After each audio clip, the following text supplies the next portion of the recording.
बिस्मिल्लाहिर्रहमानिर्रहीम अस्सलाम वालेकुम व्यूअर्स की हाल चाल है थोड़ा उम्मीद करती हैं तुम बिल्कुल ठीक हो सो रब ਤੁਹਾਨੂੰ ਹੱਸਦੇ ਰੱਖੇ ਤੇ ਵਸਦੇ ਰੱਖੇ। ਮੇਰੇ YouTube ਚੈਨਲ ਦਾ ਨਾਮ ਹੈ ਨੂਰ ਫਾਤਮਾ ਹੈਪੀ ਵਲੌਗ, ਜਿਸ ਨੂੰ ਲਾਈਕ ਕਰੋ, ਸਬਸਕ੍ਰਾਈਬ ਕਰੋ ਤੇ ਅੱਛੇ ਅੱਛੇ ਪਿਆਰੇ ਪਿਆਰੇ ਕਮੈਂਟਸ ਕਰੋ। ਤੁਸੀਂ ਮੇਰੇ ਚੈਨਲ ਨੂੰ ਸਪੋਰਟ ਬਿਲਕੁਲ ਨਹੀਂ ਕਰ ਰਹੇ ਤੇ ਮੈਂ ਬੜੀ ਮਾਯੂਸ ਹੋ ਗਈ। ਮੈਂ ਇੰਜ ਕਰਕੇ ਬੈਠੀ ਹੋਈ ਆ ਇਸ ਵਕਤ ਕਿ ਤੁਸੀਂ ਮੇਰੀ ਵੀਡੀਓ ਜਿਹੜੀ ਹੈ ਨਾ ਵੇਖ ਵੀ ਨਹੀਂ ਰਹੇ, ਸਪੋਰਟ ਵੀ ਨਹੀਂ ਕਰ ਰਹੇ ਤੇ ਨਾ ਹੀ ਮੇਰੀ ਵੀਡੀਓ ਨੂੰ ਲਾਈਕ ਕਰਦੇ ਪਏ ਤੇ ਨਾ ਹੀ ਪਿਆਰੇ ਪਿਆਰੇ ਅੱਛੇ ਅੱਛੇ ਕਮੈਂਟਸ ਕਰਦੇ ਪਏ। ਤੇ ਮੈਂ ਇਸ ਵਾਸਤੇ ਅੱਜ ਬੜੀ ਪਰੇਸ਼ਾਨ ਆਈ, ਪਰ ਕੋਈ ਗੱਲ ਨਹੀਂ, ਮੈਂ ਆਪਣਾ ਵਲੌਗ ਤੁਹਾਡੇ ਵਾਸਤੇ ਬਣਾਉਣੀ ਹੈ। ਮੈਂ ਇਤਨੀ ਜ਼ਿਆਦਾ ਮਿਹਨਤ ਕਰਦੀ ਹਾਂ ਉਹ ਤੁਹਾਡੇ ਵਾਸਤੇ ਕਰਦੀ ਹਾਂ। ਕੋਈ ਗੱਲ ਨਹੀਂ, ਤੁਹਾਨੂੰ ਪਤਾ ਚੱਲ ਹੀ ਜਾਣਾ ਕਿਉਂਕਿ ਮੇਰੀ ਵੀਡੀਓ ਤੋਂ ਜਦੋਂ ਤੁਸੀਂ ਵੇਖਣੀ ਤੁਹਾਨੂੰ ਪਤਾ ਚੱਲ ਜਾਣਾ ਮੈਂ ਤੁਹਾਡੇ ਨਾਲ ਕਿੰਨਾ ਪਿਆਰ ਕਰਦੀ ਹਾਂ। ਇਹ ਵਲੌਗਸ ਮੈਂ ਤੁਹਾਡੇ ਵਾਸਤੇ ਬਣਾਉਣੀ ਆ। ਤੇ ਇਹ ਮੈਂ ਚੁੱਲ੍ਹੇ ਦੇ ਕੋਲ ਬੈਠੀ ਹੋਈ ਹਾਂ, ਇਹ ਚਮਚਾ ਵੇਂਦੇ ਪਏ ਹੋ, ਇਹ ਸੇਵੀਆਂ ਦਾ ਚਮਚਾ, ਇਹ ਮੈਂ ਤੁਹਾਡੇ ਵਾਸਤੇ ਬਣਾਇਆ। हाँ जी व्यूवर्स, मेरे पीछे थोड़ा एक कमरा छोटा जिहा कमरा नज़र आ रहा होना है। ये कमरा साढ़े कुकड़ा वास्ते है। असी नवा तैयार किया, कल ही तैयार किया। ये असी खुद ही बना लिया, मतलब इस दे विच कुकड़ियां भी असी ढक सकते हैं, असी कबूतर भी ढक सकते हैं। ए वेखो इसका दरवाज़ा है, इस तरह ये खुल जाता है तो ये अंदर काफ़ी ज़्यादा जगह सा बचाई है।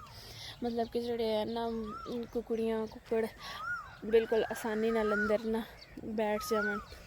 उस तो बाद मैं जो गुलाब लाए हुए हैं ना, वो गुलाबों के कलर जो ना डिफरेंट है। मतलब कि एक गुलाब उत्ते ना ए हुण गुलाब है ना, इन्हें एक वाइट गुलाब लगा है तो एक है येलो गुलाब है। इन्हों के ना दो कलर हैं, हर एक गुलाब के ना दो कलर हैं। पहले तो मैंने कोई नहीं पता, हुण मैंने पता चलिया क्योंकि ये हुण खिले ना इन्हों दियाँ तो मतलब फूल लगे ना, उस तो पता चलिया इन्हों के ना दो कलर हैं, एक गुलाब के दो कलर है।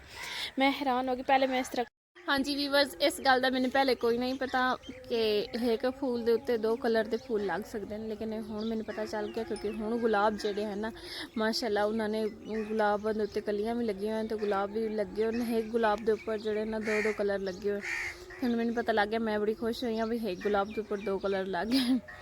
तो मैं कल थोड़ी मसरूफ हो गई आई क्योंकि साढ़े वाल मशीन लगी हुई है कणक वाली, जिसमें थ्रैशर असी आने आए तो कणक कढ़ावन वास्ते क्योंकि मौसम ज़्यादा ख़राब हो गया। अज भी हूँ इतना ज़्यादा मौसम ख़राब है, सुबह का सूरज कोई नहीं निकला, इतने ज़्यादा बदल बने हुए। हो सकता है अज बारिश भी हो जाए, अगर बारिश हो भी गई ना तो बहुत ज़्यादा बारिश होनी है क्योंकि मौसम बड़ा ख़तरनाक बने हुए है।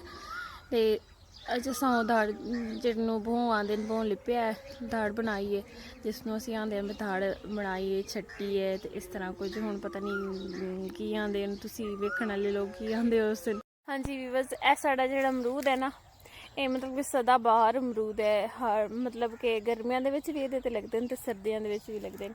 हुण माशाअल्लाह इसदे उत्ते फूल लगे हुए ना, वेखो कितने प्यारे प्यारे फूल लगे। ते ए जदों फूल कंप्लीट हो जासे ना, खत्म हो जासे फूल बन के ते ये अमरूद बन जाते। मतलब ये सर्दियों के भी ये लग जाते हैं तो गर्मियों के भी लग जाते हैं।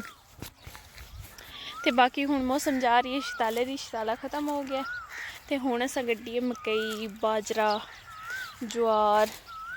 तो इत्थे मैं आई हाँ हुण वाई दे विच इस वास्ते क्योंकि असी लाइयां हन मर्चां ते असी पकाऊं सालन गोश्त का गोश्त आलू।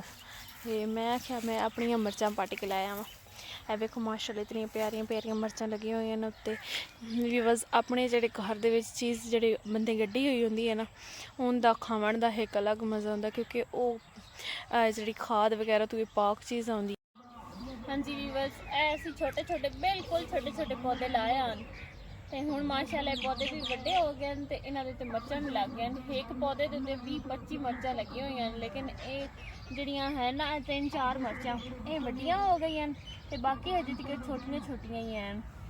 ये जितने पौधे हैं ना सारे हैं तो माशाअल्लाह ढेर सारियां छोटे पौधे हैं 10-15 मर्चां उन्होंने लगी हैं। तो वड्डे पौधे हैं तो 20-25 इतनी ज़्यादा मर्चां लगी हुई हैं, लेकिन कुछ मर्चां जिहड़ियां ना थोड़ियां थोड़ियां वड्डियां हो गई हैं। मतलब उन्होंने असीं तोड़ सकते हैं, सालन सुलन पा सकते हैं। तो आ देखो इन्हों के उत्ते ना कीड़ा भी लगता पिया, इनके वास्ते स्प्रे होंदा है। स्प्रे असी हुण करना है क्योंकि मैं अज वेख्या, मैं पहली दफ़ा तोड़न वास्ते आई हाँ, मैं अज वेख्या तो असी हुण इस ते सुबह जेह्ड़ा ना या शाम टाइम स्प्रे कर दी सा, फिर जेह्ड़ा कीड़ा लगता पिया ना बिल्कुल कोई ना लग सी।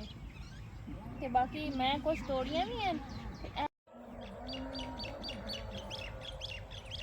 हाँ जी व्यूअर्स, मिर्चा मैं तोड़ ली हैं ते ए वेखो कितना प्यारा माशाल्लाह कद्दू दी बेल कितनी प्यारी लगती पई है इहदे ते हुण हाँ जी हुण कद्दू लग सन छोटे छोटे बिल्कुल छोटे छोटे बिल्कुल हैं ये जो बड़े हो जासन फिर ये जेह्ड़े घर दे कद्दू होंदे ना देसी कद्दू खावन दा बड़ा मज़ा आंदा सालन असीं बड़ा टेस्टी पकाने हैं ते ਅਸੀਂ ਚਾਹੁੰਦੇ ਹਾਂ ਵੀ ਸਾਡੀ ਜਿਹੜੀ ਵੀ ਸਬਜ਼ੀ ਹੋਵੇ ਨਾ ਘਰ ਦੀ ਸਬਜ਼ੀ ਹੋਵੇ ਬਾਜ਼ਾਰ 'ਚੋਂ ਸਬਜ਼ੀ ਸਾਨੂੰ ਲੈਣੀ ਵੀ ਨਾ ਪਵੇ ਕਿਤੇ ਉਹ ਹੁੰਦੀ ਵੀ ਨਹੀਂ ਸਹੀ ਗੰਦਾ ਪਾਣੀ ਲੈਂਦੇ ਨੇ ਉਸ ਨੂੰ ਖਾਦ ਦੇ ਦੇ ਕੇ ਤੇ ਬੰਦੇ ਬਿਮਾਰ ਹੋ ਜਾਂਦੇ ਖਾ ਕੇ ਮੈਂ ਹੁਣ ਪਟਣੇ ਨੂੰ ਪਿਆਜ਼ ਐ ਵੇਖੋ ਸਾਡੇ ਕਿੰਨੇ ਪਿਆਰੇ ਪਿਆਜ਼ ਲੱਗੇ ਛੋਟਾ ਛੋਟਾ ਐ ਵੇਖੋ